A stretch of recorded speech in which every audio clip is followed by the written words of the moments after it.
ओम श्री गणेशाय नमः। अथ श्री सूर्यमंडलस्तोत्रम्।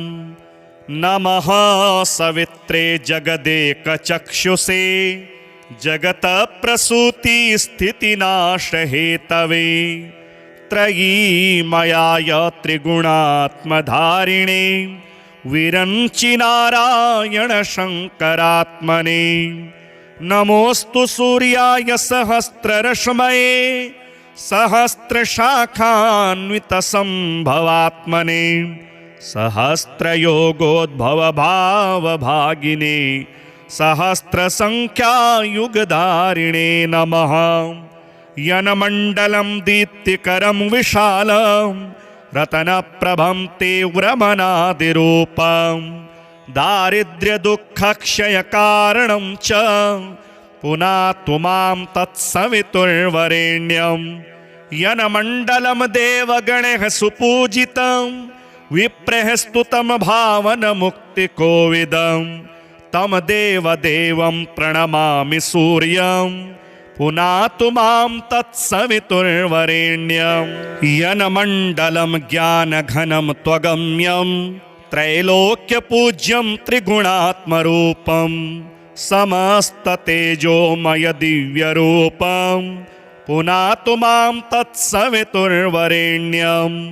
यनमण्डलं गूढमतिप्रबोधं धर्मस्य वृद्धिं कुरुते जनानां यत्सर्वपापक्षयकारणं च पुनातु मां तत्सवितुर्वरेण्यं।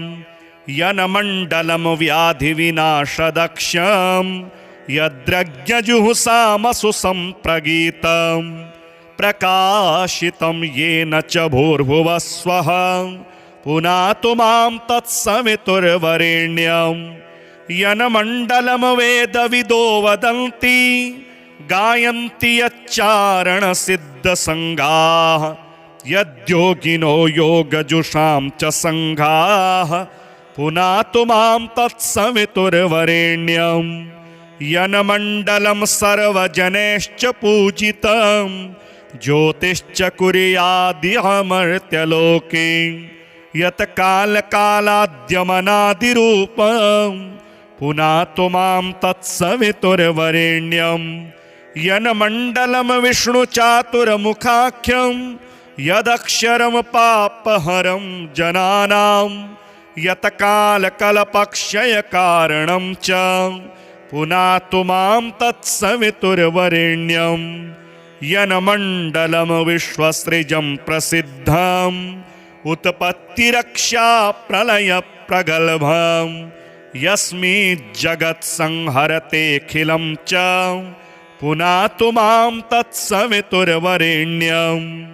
यनमण्डलं सर्वगतस्य विष्णोरात्मा परमधाम विशुद्धतत्त्वं सूक्ष्मान्तरैर्योगपथानुगम्यं पुनातु मां तत्सवितुर्वरेण्यं। यनमण्डलं वेदविदो वदन्ति गायन्ति यच्चारणसिद्धसङ्घाः यनमण्डलं वेदविदः स्मरन्ति पुनातु मां तत्सवितुर्वरेण्यं। यनमण्डलं वेदविदोपगीतं यद्योगिनां योगपथानुगम्यं तत्सर्ववेद्यं प्रणमामि सूर्यं पुनातु मां तत्सवितुर्वरेण्यं। सूर्यमण्डलसुस्तोत्रं यः पठेत् सततं नरः सर्वपापविशुद्धात्मा सूर्यलोके महीयते। नमः सवित्रे जगदेकचक्षुषे जगतप्रसूति स्थितिनाशहेतवे त्रयीमयाय त्रिगुणात्मधारिणे विरंचि नारायण शंकरात्मने। नमोस्तु सूर्याय सहस्ररश्मये सहस्रशाखान्वितसंभवात्मने सहस्रयोगोद्भवभावभागिने सहस्रसंख्यायुगधारिणे नमः। यनमण्डलं दीप्तिकरं विशालं रतनप्रभं तीव्रमनादिरूपं दारिद्र्यदुःखक्षयकारणं च पुनातु मां तत्सवितुर्वरेण्यं यनमण्डलं देवगणैः सुपूजितं विप्रैः स्तुतं भावनमुक्तिकोविदं तं देवदेवं प्रणमामि सूर्यं पुनातु मां तत्सवितुर्वरेण्यं यनमण्डलं ज्ञानघनं त्वगम्यं त्रैलोक्यपूज्यं त्रिगुणात्मरूपं समस्ततेजोमय दिव्यरूपं पुनातु मां तत्सवितुर्वरेण्यं यनमण्डलं गूढमतिप्रबोधं धर्मस्य वृद्धिं कुरुते जनानां यत्सर्वपापक्षयकारणं च पुनातु मां तत्सवितुर्वरेण्यं यनमण्डलं व्याधिविनाशदक्षं यद्रज्ञजुहुषामसु सम्प्रगीतं प्रकाशितं येन च भूर्भुवः स्वः पुनातु मां तत्सवितुर्वरेण्यं यनमण्डलं वेदविदो वदन्ति गायन्ति यच्चारणसिद्धसङ्गाः यद्योगिनो योगजुषां च सङ्घाः पुनातु मां तत्सवितुर्वरेण्यं यनमण्डलं सर्वजनैश्च पूजितं ज्योतिश्च कुर्यादिहमर्त्यलोके यत्कालकालाद्यमनादिरूपं पुनातु मां तत्सवितुर्वरेण्यं यनमण्डलं विष्णुचातुर्मुखाख्यं यदक्षरं पापहरं जनानां यत्कालकल्पक्षयकारणं च पुनातु मां तत्सवितुर्वरेण्यं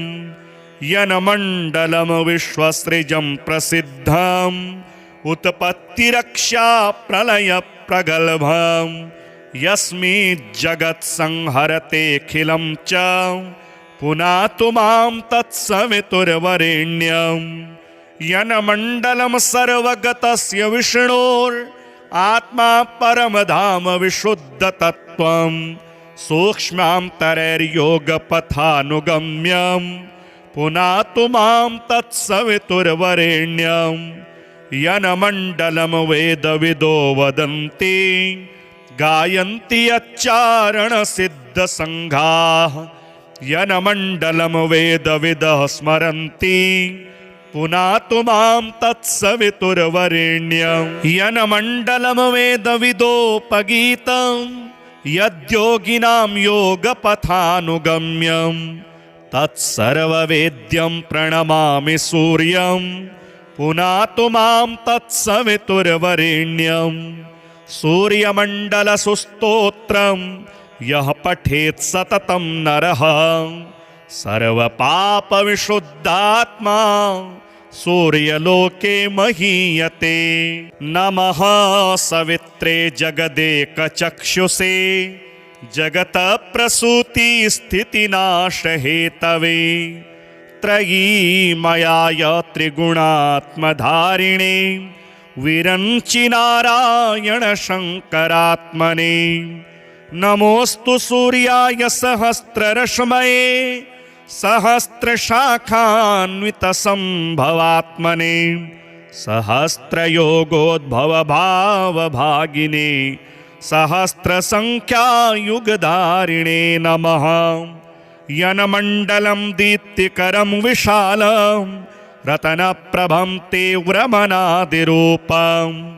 दारिद्र्यदुःखक्षयकारणं च पुनातु मां तत्सवितुर्वरेण्यं यनमण्डलं देवगणैः सुपूजितं विप्रैः स्तुतं भावनमुक्तिकोविदं तं देवदेवं प्रणमामि सूर्यं पुनातु मां तत्सवितुर्वरेण्यं यनमण्डलं ज्ञानघनं त्वगम्यं त्रैलोक्यपूज्यं त्रिगुणात्मरूपं समस्ततेजोमय दिव्यरूपं पुनातु मां तत्सवितुर्वरेण्यं यन्मण्डलं गूढमतिप्रबोधं धर्मस्य वृद्धिं कुरुते जनानां यत्सर्वपापक्षयकारणं च पुनातु मां तत्सवितुर्वरेण्यं यन्मण्डलं व्याधिविनाशदक्षं यद्रज्ञजुहुषामसु सम्प्रगीतं प्रकाशितं येन च भूर्भुवः स्वः पुनातु मां तत्सवितुर्वरेण्यं यन्मण्डलं वेदविदो वदन्ति गायन्ति यच्चारणसिद्धसङ्गाः यद्योगिनो योगजुषां च सङ्घाः पुनातु मां तत्सवितुर्वरेण्यं यन्मण्डलं सर्वजनैश्च पूजितं ज्योतिश्च कुर्यादिहमर्त्यलोके यत्कालकालाद्यमनादिरूपं पुनातु मां तत्सवितुर्वरेण्यं यन्मण्डलं विष्णुचातुर्मुखाख्यं यदक्षरं पापहरं जनानां यत्कालकल्पक्षयकारणं च पुनातु मां तत्सवितुर्वरेण्यं यन्मण्डलं विश्वसृजं प्रसिद्धम् उत्पत्तिरक्षा प्रलयप्रगल्भं यस्मिज्जगत्संहरतेऽखिलं च पुनातु मां तत्सवितुर्वरेण्यं यन्मण्डलं सर्वगतस्य विष्णोरात्मा परमधाम विशुद्धतत्त्वं सूक्ष्मान्तरैर्योगपथानुगम्यं पुनातु मां तत्सवितुर्वरेण्यं यन्मण्डलं वेदविदो वदन्ति गायन्ति यच्चारणसिद्धसङ्घाः यन्मण्डलं वेदविदः स्मरन्ति पुनातु मां तत्सवितुर्वरेण्यं यन्मण्डलं वेदविदोपगीतं यद्योगिनां योगपथानुगम्यं तत्सर्ववेद्यं प्रणमामि सूर्यं पुनातु मां तत्सवितुर्वरेण्यं सूर्यमण्डलसुस्तोत्रं यः पठेत् सततं नरः सर्वपापविशुद्धात्मा सूर्यलोके महीयते। नमः सवित्रे जगदेकचक्षुषे जगत्प्रसूतिस्थितिनाशहेतवे त्रयीमयाय त्रिगुणात्मधारिणे विरञ्चि नारायण शङ्करात्मने नमोऽस्तु सूर्याय सहस्ररश्मये सहस्रशाखान्वितसम्भवात्मने सहस्रयोगोद्भवभावभागिने सहस्रसङ्ख्यायुगधारिणे नमः यन्मण्डलं दीप्तिकरं विशालं रतनप्रभं तीव्रमनादिरूपं दारिद्र्यदुःखक्षयकारणं च पुनातु मां तत्सवितुर्वरेण्यं यन्मण्डलं देवगणैः सुपूजितं विप्रैः स्तुतं भावनमुक्तिकोविदं तं देवदेवं प्रणमामि सूर्यं पुनातु मां तत्सवितुर्वरेण्यं यन्मण्डलं ज्ञानघनं त्वगम्यं त्रैलोक्यपूज्यं त्रिगुणात्मरूपं समस्ततेजोमय दिव्यरूपं पुनातु मां तत्सवितुर्वरेण्यं यन्मण्डलं गूढमतिप्रबोधं धर्मस्य वृद्धिं कुरुते जनानां यत्सर्वपापक्षयकारणं च पुनातु मां तत्सवितुर्वरेण्यं यन्मण्डलं व्याधिविनाशदक्षं यद्रज्ञजुहुषामसु सम्प्रगीतं प्रकाशितं येन च भूर्भुवः स्वः पुनातु मां तत्सवितुर्वरेण्यं यन्मण्डलं वेदविदो वदन्ति गायन्ति यच्चारणसिद्धसङ्गाः यद्योगिनो योगजुषां च सङ्घाः पुनातु मां तत्सवितुर्वरेण्यं यन्मण्डलं सर्वजनैश्च पूजितं ज्योतिश्च कुर्यादिहमर्त्यलोके यत् कालकालाद्यमनादिरूपं पुनातु मां तत्सवितुर्वरेण्यं यन्मण्डलं विष्णुचातुर्मुखाख्यं यदक्षरं पापहरं जनानां यत् कालकल्पक्षयकारणं च पुनातु मां तत्सवितुर्वरेण्यं यन्मण्डलं विश्वसृजं प्रसिद्धम् उत्पत्तिरक्षा प्रलयप्रगल्भं यस्मिज्जगत्संहरतेऽखिलं च पुनातु मां तत्सवितुर्वरेण्यं यन्मण्डलं सर्वगतस्य विष्णोरात्मा परमधाम विशुद्धतत्त्वं सूक्ष्मान्तरैर्योगपथानुगम्यं पुनातु मां तत्सवितुर्वरेण्यं यन्मण्डलं वेदविदो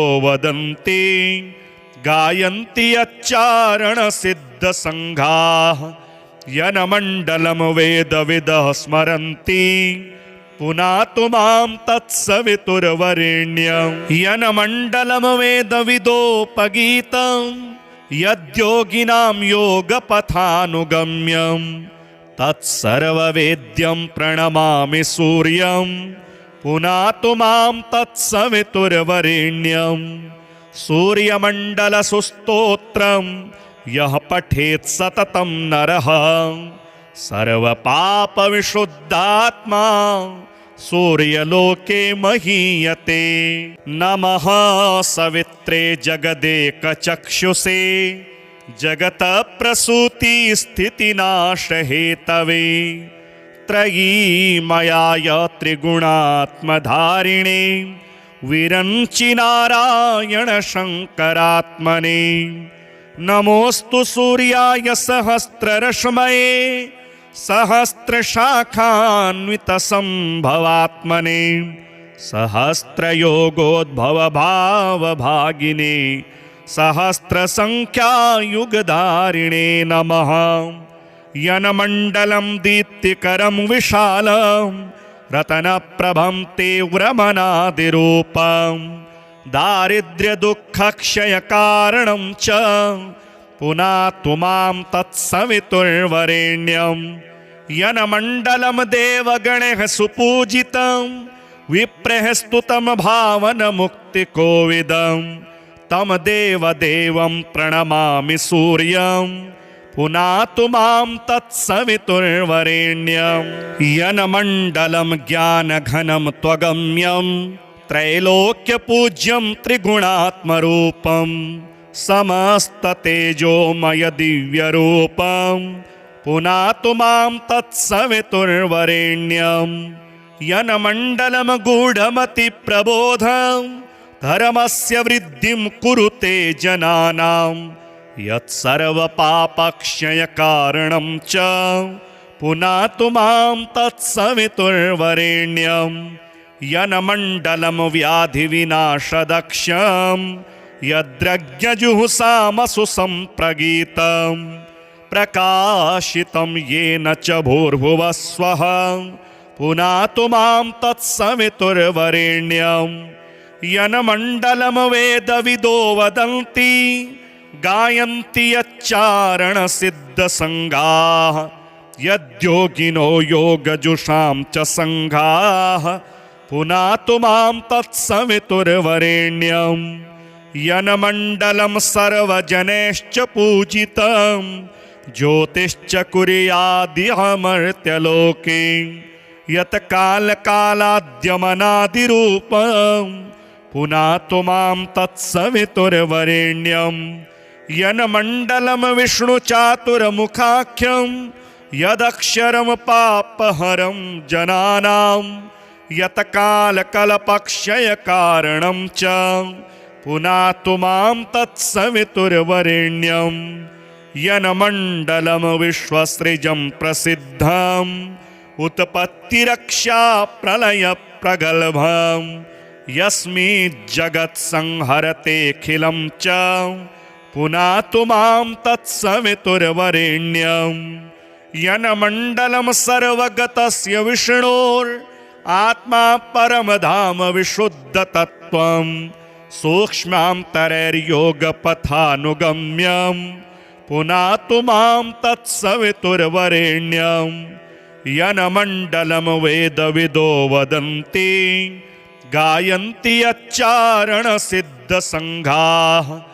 यन्मण्डलं वेदविदः स्मरन्ति पुनातु मां तत्सवितुर्वरेण्यं यन्मण्डलं वेदविदोपगीतं यद्योगिनां योगपथानुगम्यं तत्सर्ववेद्यं प्रणमामि सूर्यं पुनातु मां तत्सवितुर्वरेण्यं सूर्यमण्डलसुस्तोत्रं यः पठेत् सततं नरः सर्वपापविशुद्धात्मा सूर्यलोके महीयते।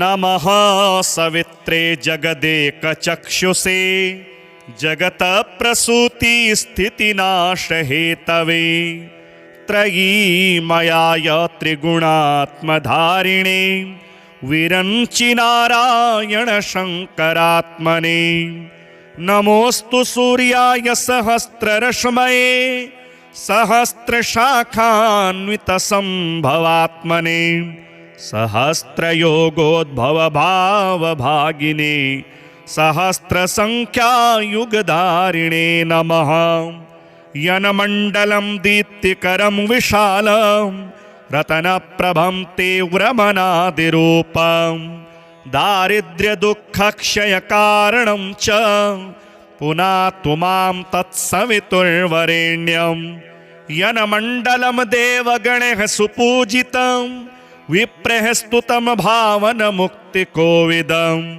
तं देवदेवं प्रणमामि सूर्यं पुनातु मां तत्सवितुर्वरेण्यं यन्मण्डलं ज्ञानघनं त्वगम्यं त्रैलोक्यपूज्यं त्रिगुणात्मरूपं समस्ततेजोमय दिव्यरूपं पुनातु मां तत्सवितुर्वरेण्यं यन्मण्डलं गूढमतिप्रबोधं धर्मस्य वृद्धिं कुरुते जनानां यत्सर्वपापक्षयकारणं च पुनातु मां तत्सवितुर्वरेण्यं यन्मण्डलं व्याधिविनाशदक्षं यद्रज्ञजुहुषामसु सम्प्रगीतं प्रकाशितं येन च भूर्भुवः स्वः पुनातु मां तत्सवितुर्वरेण्यं यन्मण्डलं वेदविदो वदन्ति गायन्ति यच्चारणसिद्धसङ्घाः यद्योगिनो योगजुषां च सङ्घाः पुनातु मां तत्सवितुर्वरेण्यं यन्मण्डलं सर्वजनैश्च पूजितं ज्योतिश्च कुर्यादिहमर्त्यलोके यत्कालकालाद्यमनादिरूपं पुनातु मां तत्सवितुर्वरेण्यं यन्मण्डलं विष्णुचातुर्मुखाख्यं यदक्षरं पापहरं जनानां यत्कालकल्पक्षयकारणं च पुनातु मां तत्सवितुर्वरेण्यं यन्मण्डलं विश्वसृजं प्रसिद्धं उत्पत्तिरक्षा प्रलयप्रगल्भं यस्मिज्जगत्संहरतेऽखिलं च पुनातु मां तत्सवितुर्वरेण्यं यन्मण्डलं सर्वगतस्य विष्णोरात्मा परमधाम विशुद्धतत्त्वं सूक्ष्मान्तरैर्योगपथानुगम्यं पुनातु मां तत्सवितुर्वरेण्यं यन्मण्डलं वेदविदो वदन्ति गायन्ति यच्चारणसिद्धसङ्घाः यन्मण्डलं वेदविदः स्मरन्ति पुनातु मां तत्सवितुर्वरेण्यं यन्मण्डलं वेदविदोपगीतं यद्योगिनां योगपथानुगम्यं तत्सर्ववेद्यं प्रणमामि सूर्यं पुनातु मां तत्सवितुर्वरेण्यं सूर्यमण्डलसुस्तोत्रं यः पठेत् सततं नरः सर्वपापविशुद्धात्मा सूर्यलोके महीयते। नमः सवित्रे जगदेकचक्षुषे जगतप्रसूतिस्थितिनाशहेतवे त्रयीमयाय त्रिगुणात्मधारिणे विरञ्चि नारायण शङ्करात्मने। नमोऽस्तु सूर्याय सहस्ररश्मये सहस्रशाखान्वितसम्भवात्मने सहस्रयोगोद्भवभावभागिने सहस्रसङ्ख्यायुगधारिणे नमः। यन्मण्डलं दीप्तिकरं विशालं रतनप्रभं तीव्रमनादिरूपं दारिद्र्यदुःखक्षयकारणं च पुनातु मां तत्सवितुर्वरेण्यं। यन्मण्डलं देवगणैः सुपूजितं विप्रैः स्तुतं भावनमुक्तिकोविदं तं देवदेवं प्रणमामि सूर्यं पुनातु मां तत्सवितुर्वरेण्यं। यन्मण्डलं ज्ञानघनं त्वगम्यं त्रैलोक्यपूज्यं त्रिगुणात्मरूपं समस्ततेजोमय दिव्यरूपं पुनातु मां तत्सवितुर्वरेण्यं। यन्मण्डलं गूढमतिप्रबोधं धर्मस्य वृद्धिं कुरुते जनानां यत्सर्वपापक्षयकारणं च पुनातु मां तत्सवितुर्वरेण्यं। यन्मण्डलं व्याधिविनाशदक्षं यद्रज्ञजुहुषामसु सम्प्रगीतं प्रकाशितं येन च भूर्भुवः स्वः पुनातु मां तत्सवितुर्वरेण्यं। यन्मण्डलं वेदविदो वदन्ति गायन्ति यच्चारणसिद्धसङ्गाः यद्योगिनो योगजुषां च सङ्घाः पुनातु मां तत्सवितुर्वरेण्यं। यन्मण्डलं सर्वजनैश्च पूजितं ज्योतिश्च कुर्यादिहमर्त्यलोके यत्कालकालाद्यमनादिरूपं पुनातु मां तत्सवितुर्वरेण्यं। यन्मण्डलं विष्णुचातुर्मुखाख्यं यदक्षरं पापहरं जनानां यत्कालकल्पक्षयकारणं च पुनातु मां तत्सवितुर्वरेण्यं। यन्मण्डलं विश्वसृजं प्रसिद्धं उत्पत्तिरक्षा प्रलयप्रगल्भं यस्मिज्जगत्संहरतेऽखिलं च पुनातु मां तत्सवितुर्वरेण्यं। यन्मण्डलं सर्वगतस्य विष्णोरात्मा परमधाम विशुद्धतत्त्वं सूक्ष्मान्तरैर्योगपथानुगम्यं पुनातु मां तत्सवितुर्वरेण्यं। यन्मण्डलं वेदविदो वदन्ति गायन्ति यच्चारणसिद्धसङ्घाः यन्मण्डलं वेदविदः स्मरन्ति पुनातु मां तत्सवितुर्वरेण्यं। यन्मण्डलं वेदविदोपगीतं यद्योगिनां योगपथानुगम्यं तत्सर्ववेद्यं प्रणमामि सूर्यं पुनातु मां तत्सवितुर्वरेण्यं।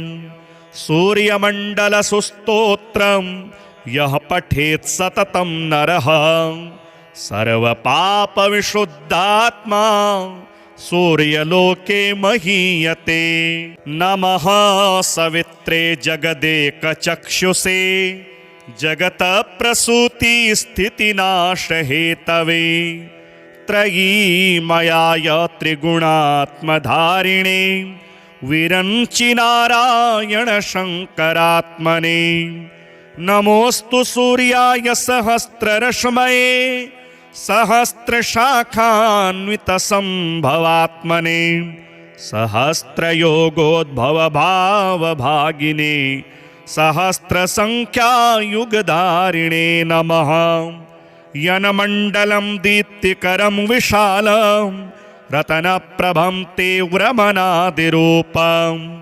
दारिद्र्यदुःखक्षयकारणं च पुनातु मां तत्सवितुर्वरेण्यं। यन्मण्डलं देवगणैः सुपूजितं विप्रैः स्तुतं भावनमुक्तिकोविदं तं देवदेवं प्रणमामि सूर्यं पुनातु मां तत्सवितुर्वरेण्यं। यन्मण्डलं ज्ञानघनं त्वगम्यं त्रैलोक्यपूज्यं त्रिगुणात्मरूपं समस्ततेजोमय दिव्यरूपं पुनातु मां तत्सवितुर्वरेण्यं। यन्मण्डलं गूढमतिप्रबोधं धर्मस्य वृद्धिं कुरुते जनानां यत्सर्वपापक्षयकारणं च पुनातु मां तत्सवितुर्वरेण्यं। यन्मण्डलं व्याधिविनाशदक्षं यद्रज्ञजुहुषामसु सम्प्रगीतं प्रकाशितं येन च भूर्भुवः स्वः पुनातु मां तत्सवितुर्वरेण्यं। यन्मण्डलं वेदविदो वदन्ति गायन्ति यच्चारणसिद्धसङ्गाः यद्योगिनो योगजुषां च सङ्घाः पुनातु मां तत्सवितुर्वरेण्यं। यन्मण्डलं सर्वजनैश्च पूजितं ज्योतिश्च कुर्यादिहमर्त्यलोके यत्कालकालाद्यमनादिरूपं पुनातु मां तत्सवितुर्वरेण्यं।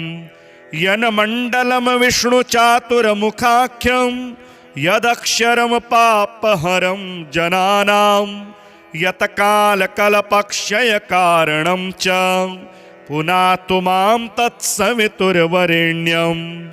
यन्मण्डलं विश्वसृजं प्रसिद्धं उत्पत्तिरक्षा प्रलयप्रगल्भं यस्मिज्जगत्संहरतेऽखिलं च पुनातु मां तत्सवितुर्वरेण्यं। यन्मण्डलं सर्वगतस्य विष्णोरात्मा परमधाम विशुद्धतत्त्वं सूक्ष्मान्तरैर्योगपथानुगम्यं पुनातु मां तत्सवितुर्वरेण्यं। यन्मण्डलं वेदविदो वदन्ति गायन्ति यच्चारणसिद्धसङ्घाः यन्मण्डलं वेदविदः स्मरन्ति पुनातु मां तत्सवितुर्वरेण्यं। यन्मण्डलं वेदविदोपगीतं यद्योगिनां योगपथानुगम्यं तत्सर्ववेद्यं प्रणमामि सूर्यं पुनातु मां तत्सवितुर्वरेण्यं। सूर्यमण्डलसुस्तोत्रं यः पठेत् सततं नरः सर्वपापविशुद्धात्मा सूर्यलोके महीयते। नमः सवित्रे जगदेकचक्षुषे जगत्प्रसूतिस्थितिनाशहेतवे त्रयीमयाय त्रिगुणात्मधारिणे विरञ्चि नारायण शङ्करात्मने। नमोऽस्तु सूर्याय सहस्ररश्मये सहस्रशाखान्वितसम्भवात्मने सहस्रयोगोद्भवभावभागिने सहस्रसङ्ख्यायुगधारिणे नमः।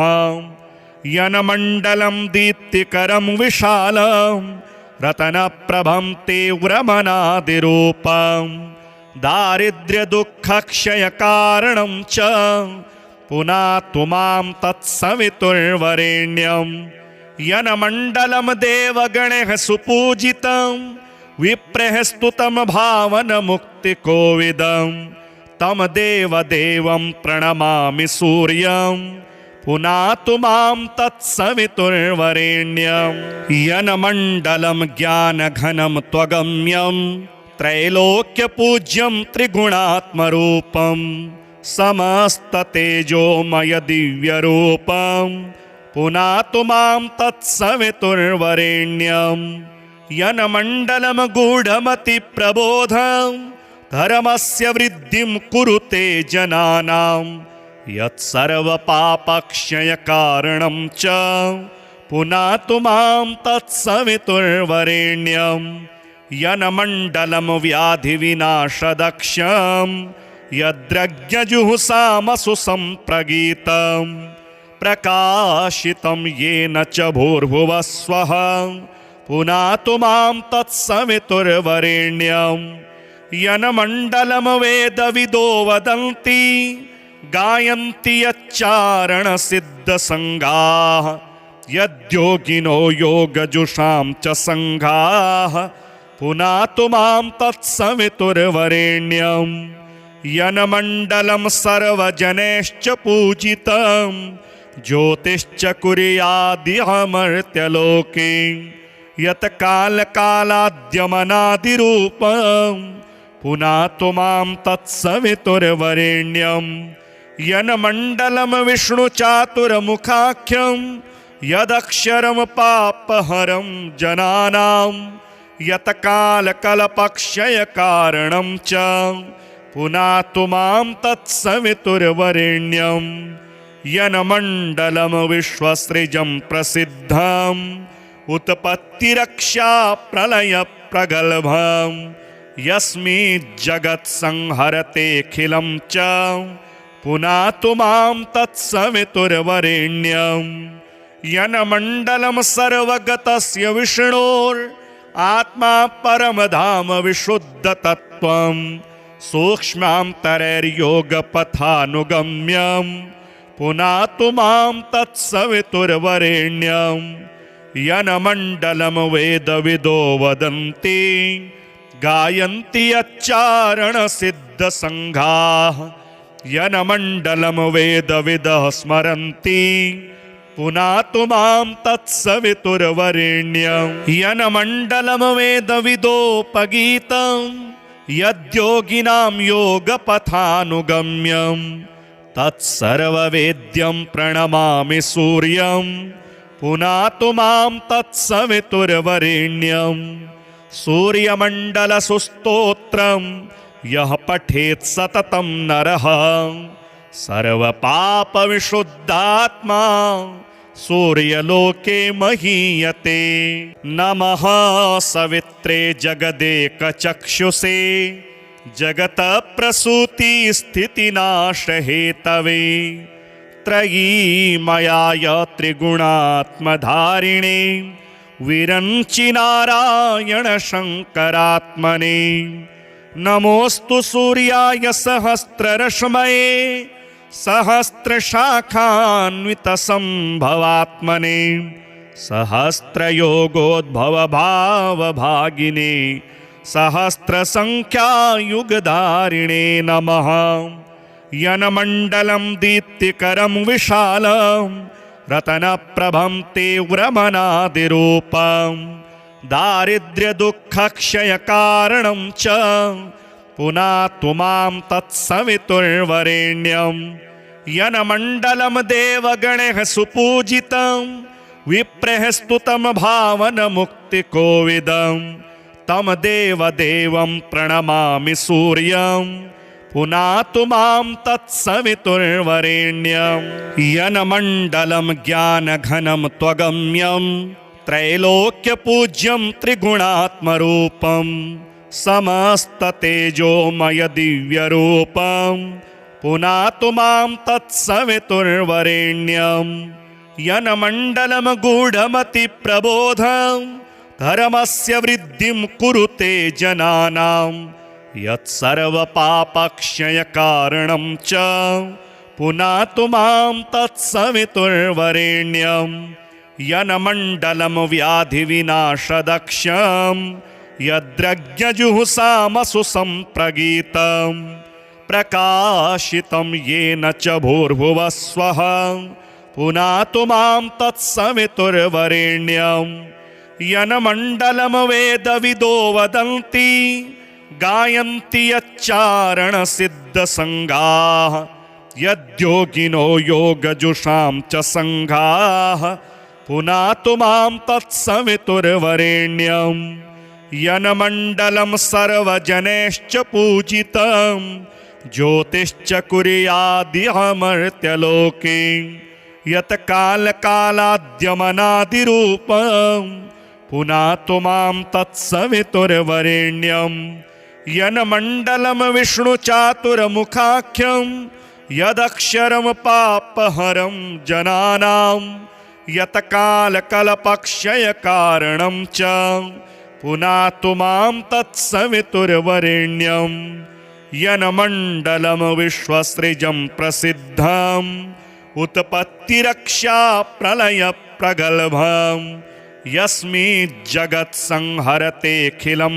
च पुनातु मां तत्सवितुर्वरेण्यं यन्मण्डलं सर्वगतस्य विष्णोरात्मा परमधाम विशुद्धतत्त्वं सूक्ष्मान्तरैर्योगपथानुगम्यं पुनातु मां तत्सवितुर्वरेण्यं यन्मण्डलं वेदविदो वदन्ति गायन्ति यच्चारणसिद्धसङ्घाः यन्मण्डलं वेदविदः स्मरन्ति पुनातु मां तत्सवितुर्वरेण्यं यन्मण्डलं वेदविदोपगीतं यद्योगिनां योगपथानुगम्यं तत्सर्ववेद्यं प्रणमामि सूर्यं पुनातु मां तत्सवितुर्वरेण्यं सूर्यमण्डलसुस्तोत्रं यः पठेत् सततं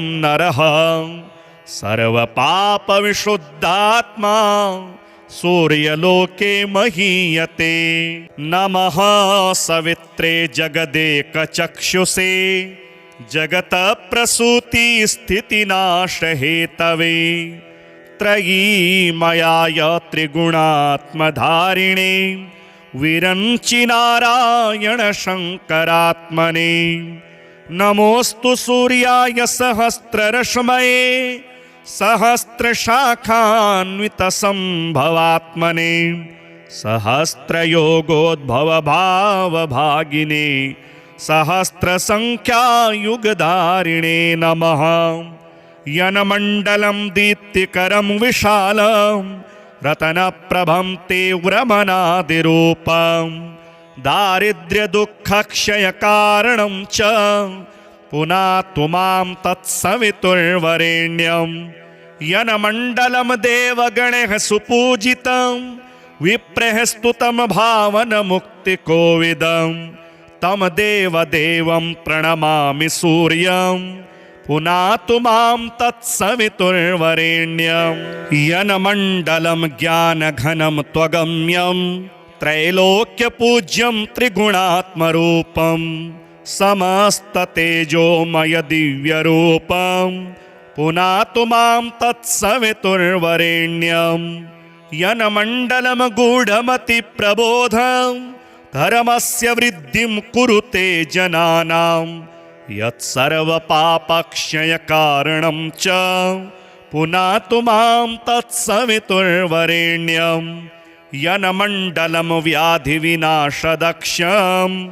यद्रज्ञजुहुषामसु सम्प्रगीतं प्रकाशितं येन च भूर्भुवः स्वः पुनातु मां तत्सवितुर्वरेण्यं यन्मण्डलं वेदविदो वदन्ति गायन्ति यच्चारणसिद्धसङ्गाः यद्योगिनो योगजुषां च सङ्घाः पुनातु मां तत्सवितुर्वरेण्यं यन्मण्डलं सर्वजनैश्च पूजितं ज्योतिश्च कुर्यादिहमर्त्यलोके यत् कालकालाद्यमनादिरूपं पुनातु मां तत्सवितुर्वरेण्यं यन्मण्डलं विष्णुचातुर्मुखाख्यं यदक्षरं पापहरं जनानां यत् कालकल्पक्षयकारणं च पुनातु मां तत्सवितुर्वरेण्यं यनमण्डलं विश्वसृजं प्रसिद्धम् उत्पत्तिरक्षा प्रलयप्रगल्भम् यस्मिज्जगत्संहरतेऽखिलं च पुनातु मां तत्सवितुर्वरेण्यम् यनमण्डलं सर्वगतस्य विष्णोरात्मा परमधाम विशुद्धतत्त्वं सूक्ष्मान्तरैर्योगपथानुगम्यं पुनातु मां तत्सवितुर्वरेण्यम् यनमण्डलं वेदविदो वदन्ति गायन्ति यच्चारणसिद्धसङ्घाः यनमण्डलं वेदविदः स्मरन्ति पुनातु मां तत्सवितुर्वरेण्यम् यनमण्डलं वेदविदोपगीतं यद्योगिनां योगपथानुगम्यं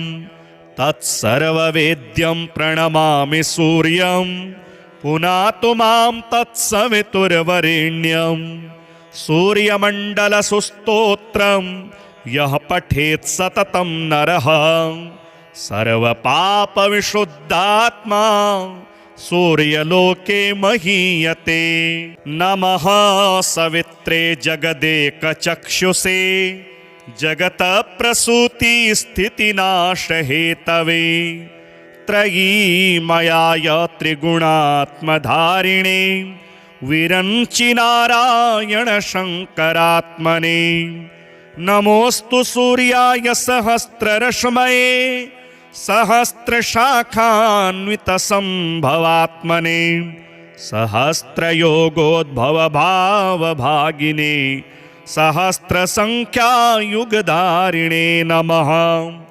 यनमण्डलं दीप्तिकरं विशालं रतनप्रभं तीव्रमनादिरूपं दारिद्र्यदुःखक्षयकारणं च पुनातु मां तत्सवितुर्वरेण्यं यनमण्डलं देवगणैः सुपूजितं विप्रैः स्तुतं भावनमुक्तिकोविदं तं देवदेवं प्रणमामि सूर्यं पुनातु मां तत्सवितुर्वरेण्यम् यनमण्डलं ज्ञानघनं त्वगम्यं त्रैलोक्यपूज्यं त्रिगुणात्मरूपं समस्ततेजोमय दिव्यरूपं पुनातु मां तत्सवितुर्वरेण्यम् यनमण्डलं गूढमतिप्रबोधं धर्मस्य वृद्धिं कुरुते जनानां यत्सर्वपापक्षयकारणं च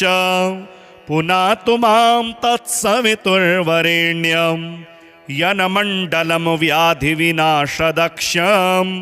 यद्रज्ञजुहुषामसु सम्प्रगीतं प्रकाशितं येन च भूर्भुवः स्वः पुनातु मां तत्सवितुर्वरेण्यम् यनमण्डलं वेदविदो वदन्ति गायन्ति यच्चारणसिद्धसङ्घाः यद्योगिनो योगजुषां च सङ्घाः पुनातु मां तत्सवितुर्वरेण्यम् यनमण्डलं सर्वजनैश्च पूजितं ज्योतिश्च कुर्यादिहमर्त्यलोके यत्कालकालाद्यमनादिरूपं पुनातु मां तत्सवितुर्वरेण्यम् यनमण्डलं विष्णुचातुर्मुखाख्यं यदक्षरं पापहरं जनानां यत्कालकल्पक्षयकारणं च पुनातु मां तत्सवितुर्वरेण्यम्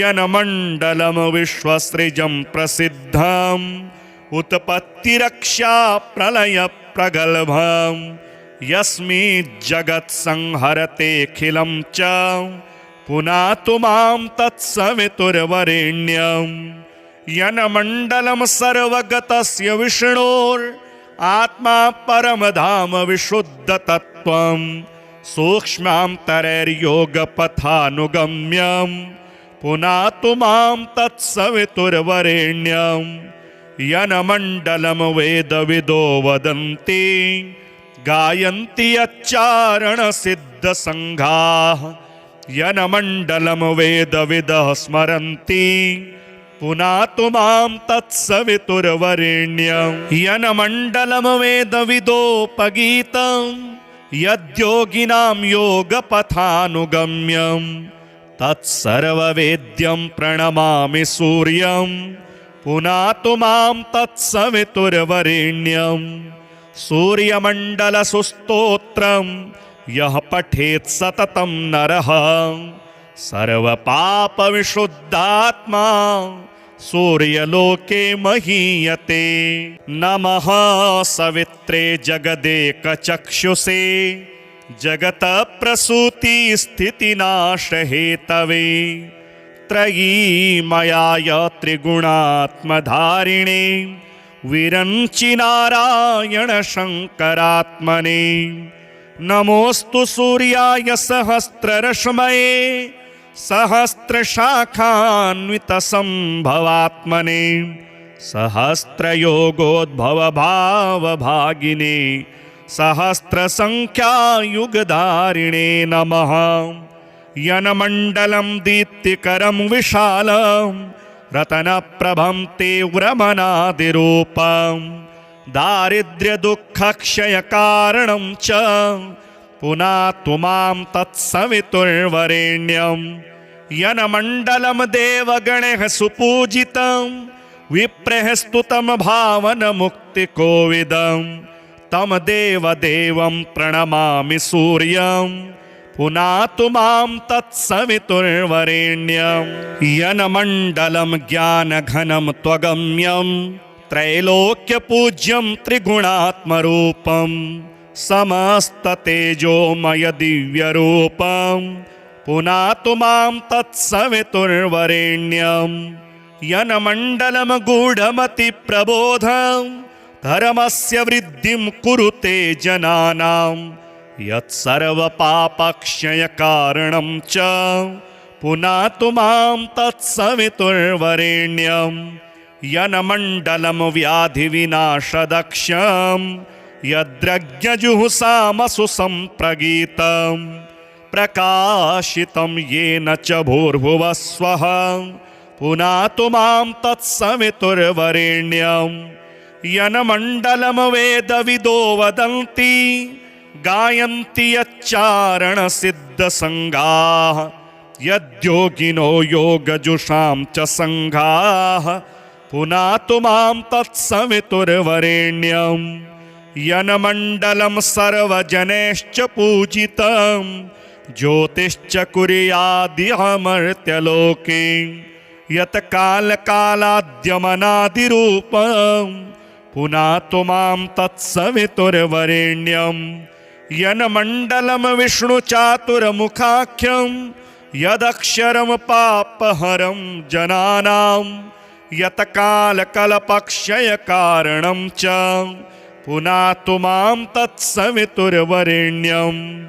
यन्मण्डलं विश्वसृजं प्रसिद्धं उत्पत्तिरक्षा प्रलयप्रगल्भं यस्मिज्जगत्संहरतेऽखिलं च पुनातु मां तत्सवितुर्वरेण्यं यन्मण्डलं सर्वगतस्य विष्णोरात्मा परमधाम विशुद्धतत्त्वं सूक्ष्मान्तरैर्योगपथानुगम्यं पुनातु मां तत्सवितुर्वरेण्यं यन्मण्डलं वेदविदो वदन्ति गायन्ति यच्चारणसिद्धसङ्घाः यन्मण्डलं वेदविदः स्मरन्ति पुनातु मां तत्सवितुर्वरेण्यं यन्मण्डलं वेदविदोपगीतं यद्योगिनां योगपथानुगम्यं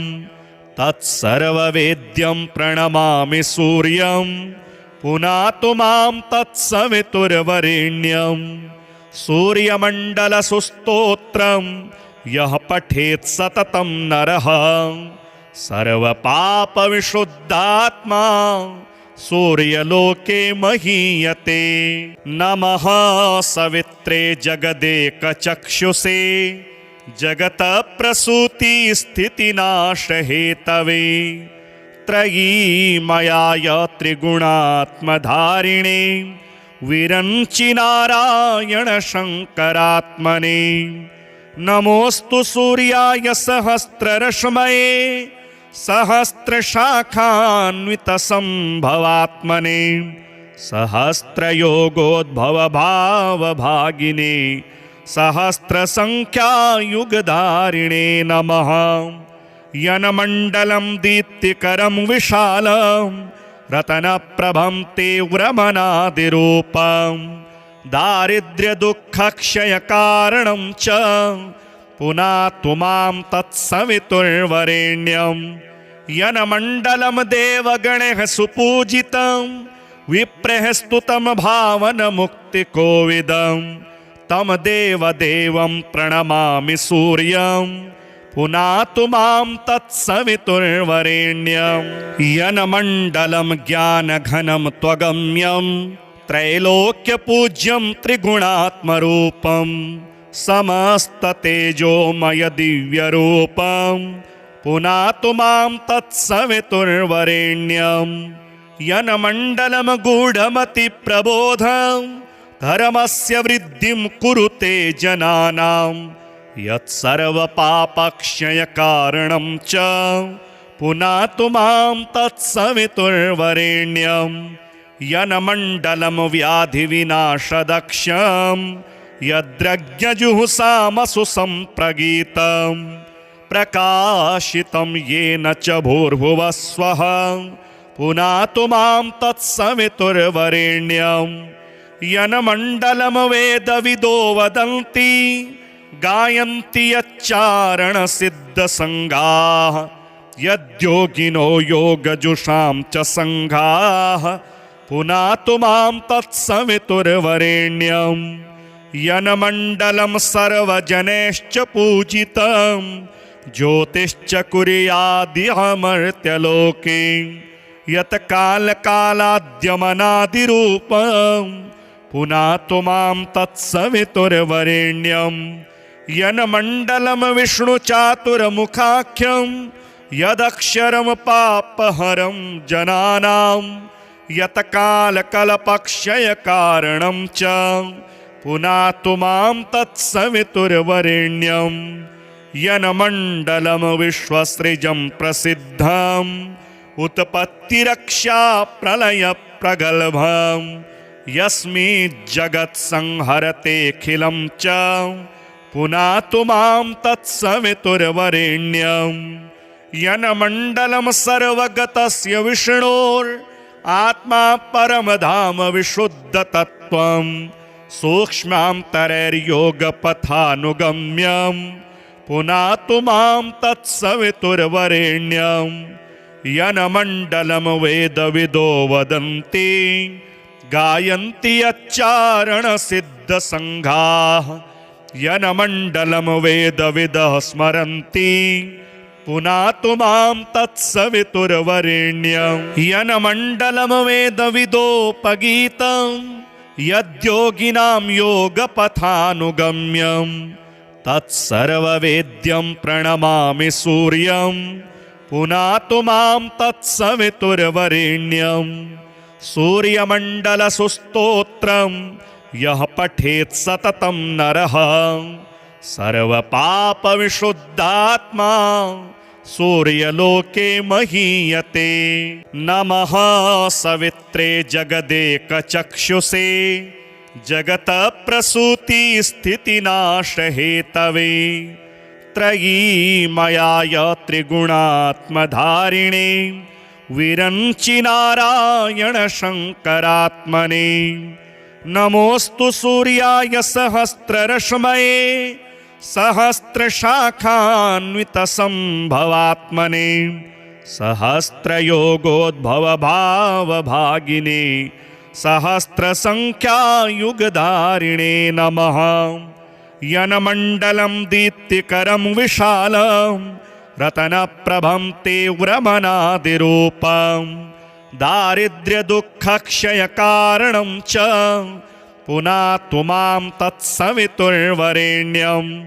यन्मण्डलं देवगणैः सुपूजितं विप्रैः स्तुतं भावनमुक्तिकोविदं तं देवदेवं प्रणमामि सूर्यं पुनातु मां तत्सवितुर्वरेण्यं यन्मण्डलं ज्ञानघनं त्वगम्यं त्रैलोक्यपूज्यं त्रिगुणात्मरूपं समस्ततेजोमय दिव्यरूपं पुनातु मां तत्सवितुर्वरेण्यं यन्मण्डलं गूढमतिप्रबोधं धर्मस्य वृद्धिं कुरुते जनानां यत्सर्वपापक्षयकारणं च पुनातु मां तत्सवितुर्वरेण्यं यन्मण्डलं व्याधिविनाशदक्षं यद्रज्ञजुहुषामसु सम्प्रगीतं प्रकाशितं येन च भूर्भुवः स्वः पुनातु मां तत्सवितुर्वरेण्यं यन्मण्डलं वेदविदो वदन्ति गायन्ति यच्चारणसिद्धसङ्गाः यद्योगिनो योगजुषां च सङ्घाः पुनातु मां तत्सवितुर्वरेण्यं यन्मण्डलं सर्वजनैश्च पूजितं ज्योतिश्च कुर्यादिहमर्त्यलोके यत्कालकालाद्यमनादिरूपं पुनातु मां तत्सवितुर्वरेण्यं यन्मण्डलं विष्णुचातुर्मुखाख्यं यदक्षरं पापहरं जनानां यत्कालकल्पक्षयकारणं च पुनातु मां तत्सवितुर्वरेण्यं यन्मण्डलं विश्वसृजं प्रसिद्धम् उत्पत्तिरक्षा प्रलयप्रगल्भं यस्मिज्जगत्संहरतेऽखिलं च पुनातु मां तत्सवितुर्वरेण्यं यन्मण्डलं सर्वगतस्य विष्णोरात्मा परमधाम विशुद्धतत्त्वं सूक्ष्मान्तरैर्योगपथानुगम्यं पुनातु मां तत्सवितुर्वरेण्यं यन्मण्डलं वेदविदो वदन्ति गायन्ति यच्चारणसिद्धसङ्घाः यन्मण्डलं वेदविदः स्मरन्ति पुनातु मां तत्सवितुर्वरेण्यं यन्मण्डलं वेदविदोपगीतं यद्योगिनां योगपथानुगम्यं तत्सर्ववेद्यं प्रणमामि सूर्यं पुनातु मां तत्सवितुर्वरेण्यं सूर्यमण्डलसुस्तोत्रं यः पठेत् सततं नरः सर्वपापविशुद्धात्मा सूर्यलोके महीयते।